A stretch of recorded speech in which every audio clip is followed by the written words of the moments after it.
North Carolina gets their first win in the conference after starting out the season undefeated in the top 25. Or will be Virginia Tech knocking off the Tar Heels, and another win for the Hokies in Blacksburg.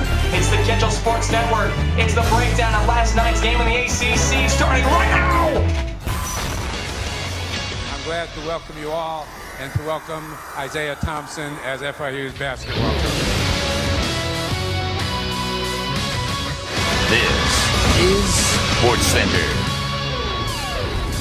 Welcome everyone, I'm Robbie, also known as KITCHEL 22-130. Welcome to the KITCHEL Sports Network. We're going to break down the North Carolina-Virginia Tech game. Got a little ahead of myself because last week UNC and FSU played. But we'll break down that game in just a couple seconds. Quick announcements. Follow me on Twitter. I'm going to stay more up to date now. I've been busy with school and that's sort of died down a little bit. Twitter.com/KITCHEL22-130. Stay up to date on everything going on in terms of video productions. You can also catch my Monday night radio show here at Purdue, purdue.edu/WCCR. We're on from 5 to 7 every Monday night. And then also, if you have a chance, take a listen to me on the Seattle radio station, KYIZ, Game Time Live with JB and KB on Thursday nights, 4:30 Eastern Time, 1:30 Pacific Time.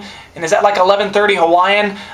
I'm not sure. I don't know anyone who lives in Hawaii, but it's around that timing. But let's go ahead and hit the highlights. North Carolina was looking for their first conference victory of the season. And boy, did they need it, because they were on a tough stretch here with Butch Davis. Really needed a win for this squad. Would the Orange Unis help them? They came out to enter Sandman. The place was fired up and ready to go. Unfortunately, Virginia Tech didn't come out and show it. Here's TJ Yates to Jeremy Boyd, 13-yard touchdown. Butch Davis, we got a touchdown! 7-0 UNC. It was 7-7 in the third quarter when Yates finds his favorite target, Greg Little, for the touchdown. 14-7 Tar Heels. We go to the fourth quarter now.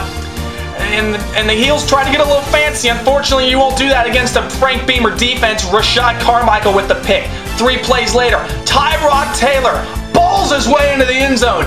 He was 11 of 23 for 161 through the air, but he had 2 one-yard rushing touchdowns. Virginia Tech takes their first lead of the game, 17-14.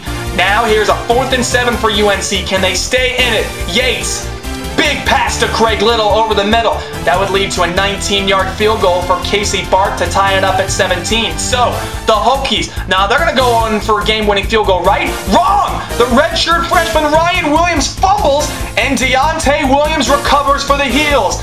2 seconds left. Casey Barth, he's clutch. He's got the ice water in the veins. UNC upsets Virginia Tech 20-17. Ryan Williams inconsolable after the game, but Ryan, a great remedy for that. How about top plays from this past weekend in college football? Number 10, we go to Seattle Husky Stadium. They thought they would have a victory against the Ducks. Oh boy, were you wrong. The Quack Attack gets the block punt, and Tyrell Irvin recovers in the end zone. The Ducks quack their way to a 43-19 win. Number 9, Buckeyes bounce back in a big way over the Gophers, thanks to Terrell Pryor's little Superman move right there to the end zone. 38-7, a big win for Ohio State after losing to Purdue. Number 8, CJ Spiller. We know how fast he is. Sometimes people forget how fast he can be when he finds a seam and he hits it. This one would go for 90 yards to the painted area of points. Clemson upsets 10th-ranked Miami in overtime. It's a big win at Landshark Stadium. We go to number 7, Noel Devine. Noel with the big run against No D for UConn. 56 yards for the touchdown. We have more from this game coming up. Oh, right now, number 6, UConn gets a big play from Cody Andrus to Marcus Easley. Doesn't seem like it's going to be a big play, but the big man Easley turns on the afterburners. 88 yards. This was on 3rd and 8 from their own 12-yard line. Broken open, but West Virginia would hang on to win it over the Huskies 28-24. Number 5, we go to Oxford in the SEC, Arkansas and Ole Miss. Ryan Mallett, let's just face it, folks. It's 3rd and 15. Throw up a prayer, see what happens. Hey, Carlton Salters, he answers the prayer. Razorbacks, they would lose to the Rebs 30-17. Number 4, Tim Tebow. This is the man with the plan in Gainesville. Even with the terrible snap, he still somehow gets to the paint for 6. Watch it again. Nice stiff arm there. and he gets to the end zone. Florida, more from this game to come. Number 3, Lincoln. Children of the Corn were not pleased with this game. Mike McNeil looks like he's got a catch on the 3-yard line, right? Wrong! David Sims picks it off. Somehow, some way. Take a look at the replay and you'll see McNeil juggles it. Roy Halou, is he going to come up with it? No. David Sims, he's there. Johnny on the spot picks it up. Iowa State wins thanks to 8 turnovers by the Huskers. Number 2, okay, looks like this is going to be a big play here for Jonathan Banks. Unfortunately, it's going to be a huge one because Jeff Demps trips and he can't catch up. Even with all that speed for Florida, they're not going to catch Jonathan Banks. A 100-yard touchdown. Fortunately, Bulldogs would lose 29-19. Number 1, Matt Barkley, Ronald Johnson, sensational. And USC with the big catch there wins 42-36 over the Beavers. It's been sort of a Jekyll and Hyde season for Virginia Tech. They really started off the season, didn't look good against Alabama. Then they laid that egg against Georgia Tech, and now not looking good as they lost to previously winless in the conference North Carolina. That was a huge win for Butch Davis in that program, and a much-needed win for TJ Yates and Greg Little and that inept offense, the way they played last week in the 3rd and 4th quarter against Florida State. Boy, they needed that victory. Let's go ahead and run through some picks right now. A couple big games on the slate. West Virginia is going to win at South Florida. Cincy wins at Syracuse. Iowa continues to win, but folks, watch out. Adam Robinson, done for the season at running back. Their talented freshman, that could be a huge loss for the Hawkeyes. Buckeyes will win against New Mexico State on homecoming.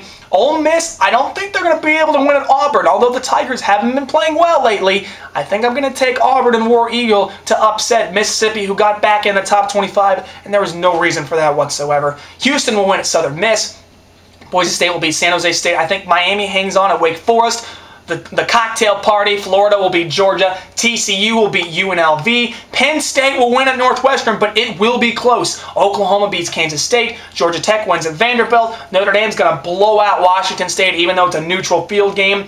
I like South Carolina to win at Tennessee, but it's going to be close and tough. Steve Spurrier, I think he has just enough to hang on and beat Lane Kiffin. Texas will go into Stillwater and win at Oklahoma State. There's no Des Bryant for them to worry about. And I think Colt McCoy is a big game against that terrible secondary from Oklahoma State. LSU will beat Tulane. Utah will beat Wyoming. And then the big game of the week is in Outson Stadium on Halloween night, USC and Oregon. I'm taking the Ducks. I think Jeremiah Masoli in that rushing game, they do just enough to knock off Fight On and the Trojans, and USC, that national championship berth, looks like it might have been thrown out the window when they lose to the Ducks this weekend. So a great recap of the game from last night and a great look ahead to this week in college football. Don't forget, I'll be back here again next Thursday night to break down the Thursday night football matchup on ESPN. This is Robbie Donahoe, Kitchel 22 130 signing off. See you guys later.